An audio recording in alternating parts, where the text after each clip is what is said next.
Baik, selamat siang Ibu dosen. Saya atas nama Gervasius Agung, NIM 2203020133. Di sini saya akan menjelaskan kembali materi hari ini tentang konflik sosial dan ekonomi dalam bisnis. Yang pertama yaitu di sini kita perlu memahami konflik sosial dalam bisnis. Nah, konflik sosial itu sendiri dalam dunia bisnis adalah isu yang kompleks dan seringkali mempengaruhi dinamika organisasi.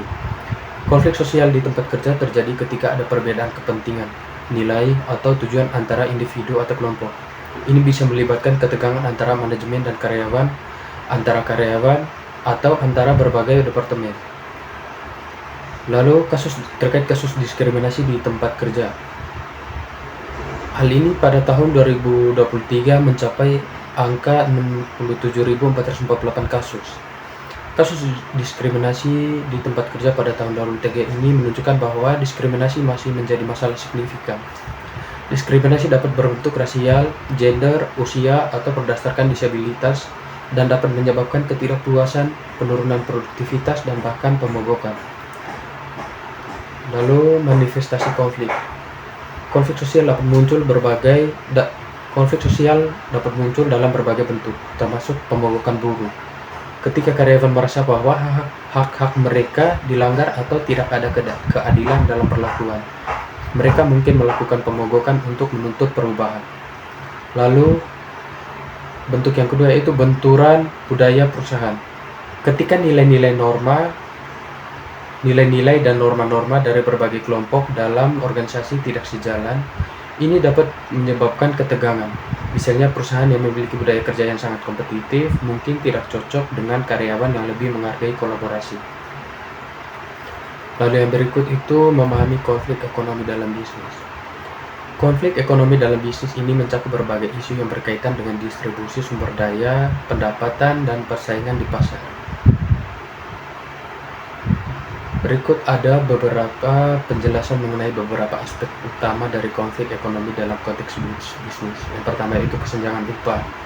Nah, di sini itu kesenjangan upah merujuk pada perbedaan signifikan dalam gaji antara berbagai kelompok pekerja, seperti antara eksekutif dan karyawan biasa atau antara pekerja di sektor yang berbeda. Kesenjangan ini dapat menyebabkan ketidakpuasan di kalangan karyawan, menurunkan moral, dan meningkatkan turnover. Selain itu, kesenjangan upah yang besar dapat memicu protes dan pemogokan.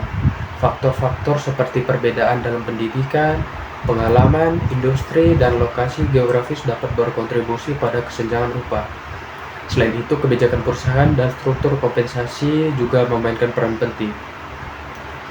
Yang berikut itu persaingan pangsa pasar. Persaingan pangsa pasar terjadi ketika perusahaan berusaha untuk mendapatkan bagian yang lebih besar dari pasar dengan mendapatkan produk atau layanan yang lebih baik, harga yang lebih kompetitif, atau inovasi. Persaingan yang ketat dapat mendorong inovasi dan efisiensi, tetapi juga dapat menyebabkan konflik antara perusahaan, seperti perang harga yang dapat merugikan profitabilitas. Perusahaan seringkali menggunakan strategi pemasaran, diferensiasi produk, dan peningkatan layanan pelanggan untuk meningkatkan pangsa pasar mereka. Namun, persaingan yang agresif dapat menyebabkan praktik bisnis yang tidak etis, seperti penipuan atau pengurangan kualitas produk. Yang ketiga, sengketa alokasi sumber daya.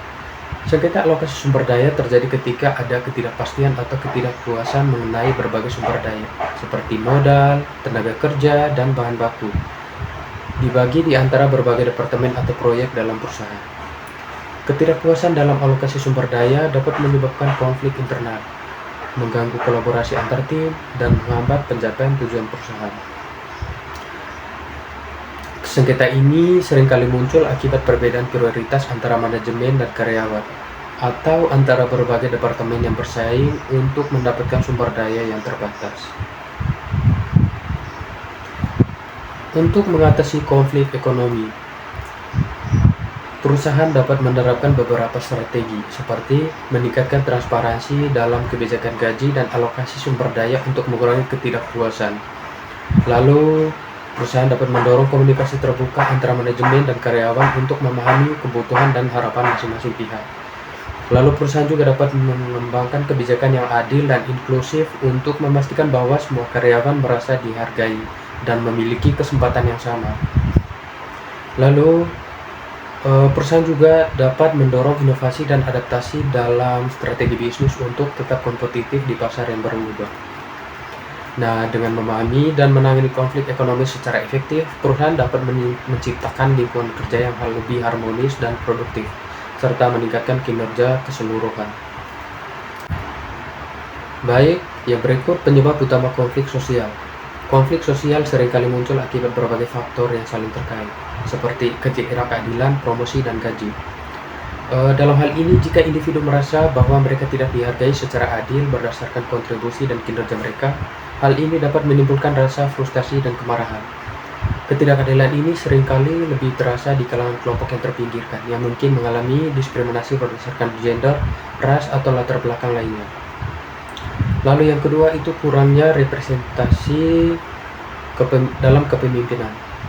Ketika kelompok tertentu tidak terwakili dalam posisi kepemimpinan, suara dan perspektif mereka seringkali diabaikan. Hal ini dapat menyebabkan kebijakan dan keputusan yang tidak mencerminkan kebutuhan dan aspirasi seluruh anggota organisasi atau masyarakat. Kurangnya representasi dapat memperburuk ketidakpuasan dan menciptakan perasaan ketersaingan di kalangan kelompok yang terpinggirkan. Lalu yang berikut, peningkatan laporan pelecehan. Meningkatnya laporan pelecehan baik di tempat kerja maupun dalam konteks sosial lainnya menunjukkan adanya masalah yang lebih besar terkait dengan budaya dan norma yang ada. Pelecehan dapat menciptakan lingkungan yang tidak aman dan tidak nyaman, yang pada gilirannya dapat memicu konflik. Ketika individu merasa bahwa mereka tidak dilindungi atau didukung, mereka mungkin merasa terpaksa untuk bersuara atau melawan, yang dapat menyebabkan ketegangan dan konflik. Lalu yang berikut, penyebab utama konflik ekonomi. Konflik ekonomi dapat muncul dari berbagai faktor yang mempengaruhi stabilitas dan kesejahteraan ekonomi suatu negara atau wilayah. Seperti yang pertama itu gangguan rantai pasokan global. Seperti yang terjadi selama pandemi COVID-19 dapat menyebabkan kelangkaan barang dan bahan baku, serta meningkatnya biaya produksi. Ketika perusahaan tidak dapat memenuhi permintaan konsumen atau menghadapi keterlambatan dalam pengiriman, hal ini dapat menyebabkan ketidakpuasan di kalangan konsumen dan pelaku bisnis. Gangguan ini juga dapat memicu persaingan yang lebih ketat di pasar, yang pada gilirannya dapat menyebabkan konflik antara perusahaan dan pemangku kepentingan lainnya. Yang kedua, pengurangan biaya dan PHK. Dalam upaya untuk meningkatkan efisiensi dan profitabilitas, banyak perusahaan melakukan pengurangan biaya yang seringkali melibatkan pemutusan hubungan kerja atau PHK. PHK dapat menyebabkan ketidakpastian ekonomi bagi individu dan keluarga, serta meningkatkan tingkat pengangguran. Ketidakpuasan yang muncul akibat kehilangan pekerjaan dan ketidakstabilan finansial dapat memicu protes, ketegangan sosial, dan konflik antara pekerja dan manajemen. Lalu yang ketiga itu tekanan merger atau akuisisi. Merger dan akuisisi dapat menciptakan ketidakpastian di pasar dan di kalangan karyawan. Ketika perusahaan bergabung, seringkali terjadi pengurangan tenaga kerja, perubahan dalam budaya perusahaan, dan ketidakpastian mengenai masa depan. Hal ini dapat menyebabkan ketidakpuasan di kalangan karyawan yang merasa terancam oleh perubahan tersebut. Selain itu, merger dan akuisisi dapat memicu persaingan yang lebih ketat di pasar, yang dapat menyebabkan konflik antara perusahaan yang bersaing. Untuk mengatasi konflik ini, penting bagi perusahaan dan pemerintah untuk berfokus pada transparansi, komunikasi yang baik, dan kebijakan yang mendukung kesejahteraan ekonomi masyarakat. Lalu materi yang berikut itu dampak konflik sosial pada organisasi. Konflik sosial dalam organisasi dapat memiliki dampak yang signifikan dan luas, seperti penurunan moral karyawan. Ketika konflik sosial terjadi, moral karyawan seringkali menurun. Ketidakpuasan, ketegangan, dan ketidakpastian dapat menciptakan lingkungan kerja yang negatif. Karyawan mungkin merasa tidak dihargai atau tidak aman, yang dapat mengurangi motivasi dan produktivitas mereka. Penurunan moral ini dapat menyebabkan karyawan menjadi kurang terlibat dalam pekerjaan mereka, yang pada gilirannya dapat mempengaruhi kinerja keseluruhan organisasi.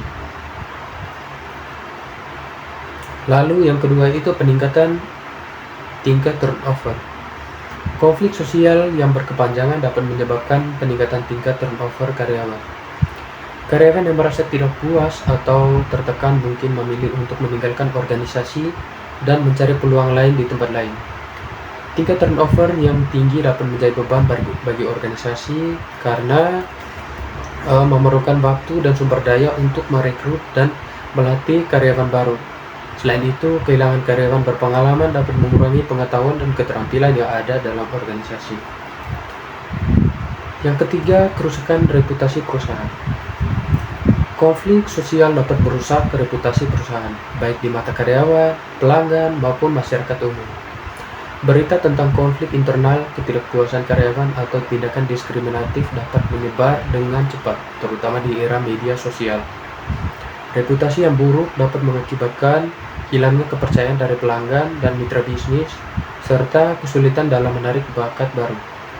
Reputasi yang rusak dapat berdampak jangka panjang pada keberlanjutan dan pertumbuhan organisasi. Lalu materi yang berikut itu dampak konflik ekonomi pada organisasi. Dampak konflik ekonomi dapat memberikan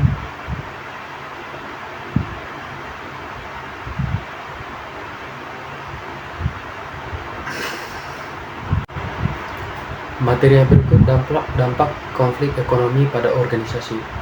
Konflik ekonomi dapat memberikan dampak yang signifikan pada organisasi baik dari segi finansial maupun operasional.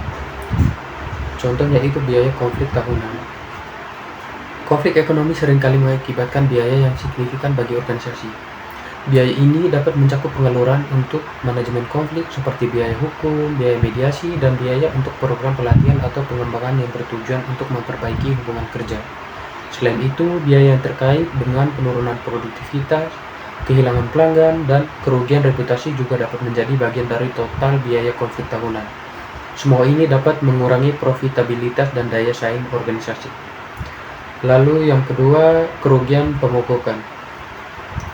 Pemogokan adalah salah satu bentuk konflik ekonomi yang paling terlihat dan dapat menyebabkan kerugian finansial yang besar bagi organisasi.